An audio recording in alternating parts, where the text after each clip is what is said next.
పడిందండి, నున్నగా వచ్చింది. ఇప్పుడు హెయిర్ వచ్చిన తర్వాత ఎలా ఉందనేది మీకు నేను చూపిస్తున్నాను.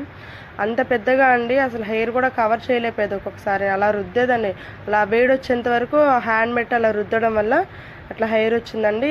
నాకు హెయిర్ రావడానికి బాబుకి నాకు 1.5 మంత్ పట్టిందండి. 1.5 మంత్ నుంచి నేను ఆయిల్ వాడుతూ ఉంటే, ఆ క్యాప్సిల్స్ ఆయిల్ వాడుతుంటే ఇట్లా హెయిర్ వచ్చింది.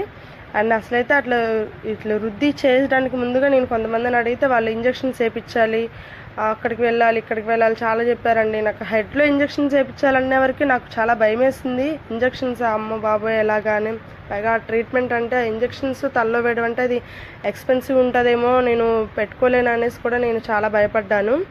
ఏ డాక్టర్స్ దగ్గరికి వెళ్ళాలన్నా ఇప్పుడు అసలు వాళ్ళు చెయ్యి కూడా పెట్టి చూడకముందే మనం వందల అడ్మిషన్స్ తీసుకోవాలి కదండి ముందు. అది కూడా నాకు చాలా బాధ అనిపించింది. ఏం చేయాలో అర్థం కాలేదు.